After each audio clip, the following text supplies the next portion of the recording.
Your flywheel is secured to your crankshaft with a single nut torqued to 40 foot-pounds. To remove your flywheel, you need to stop the crankshaft from rotating, and this can be done with a flywheel holding tool.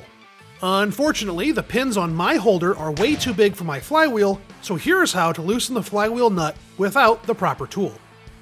Your next best option is to use a gear jammer to lock the crankshaft and clutch together, but that requires access to the right crankcase. If your right crankcase cover is already off, you're good to go. But if all you want to do is change your clutch cable, this won't work. And if you are adjusting your timing, this definitely won't work because you need the engine running. Now we need to move farther down the drive line to find a good binding spot, and that would be the rear wheel. Start by shifting into 5th gear. The 5th gear ratio is 0.896, giving you a slight leverage advantage at the rear wheel.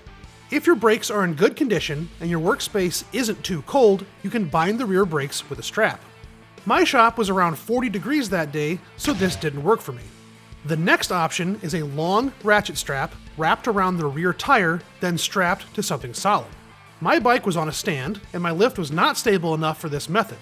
If I had another set of hands to help, this would have worked great, but it didn't, so I moved on to the last resort, direct interference. 40 foot-pounds takes a lot of force, and you can easily damage your spokes and sprocket, so be very careful if you have to use this method. Despite the obvious potential for damage, if you use a 2x4 correctly, you won't have any issues. Position your 2x4 tight up against the rim so it pushes against the spoke nipple and not the spoke itself. Then turn your wheel forward until the 2x4 touches the brake caliper, then the drive chain. Your 2x4 will be at an angle, but that's okay. Put some pressure on the flywheel nut and double check where the 2x4 is sitting. If the spokes are clear, loosen the nut. Again, this is not ideal and is the last resort for a reason. If done right, though, it works every time. Remove the flywheel nut and washer. You will need a center push external thread flywheel puller sized M27 by 1.0 L. The L stands for left-hand thread. The flywheel is a reverse thread, so lefty-tighty, righty-loosey.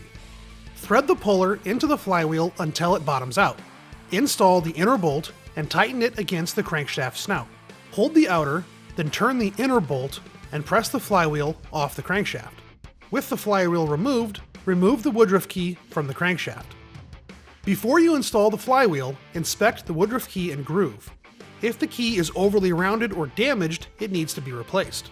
Install the woodruff key into the groove. You may need to tap it in with a punch. Install the flywheel, washer, and nut. If you ended up having to bind your rear tire with a 2x4, it will not work in the other direction due to the extreme angle caused by the chain guide. Instead, you can bind the rear socket and the swing arm with something round. Your stopper must be round and placed as close to the hub as possible to avoid any deflection that could warp your sprocket. Hold the stopper in place and torque your center bolt. Again, this is not the ideal method, but it will work when done correctly. If you have any methods that I didn't cover, please let me know in the comments and I'll give them a try. Thanks for watching, and make sure to like and subscribe.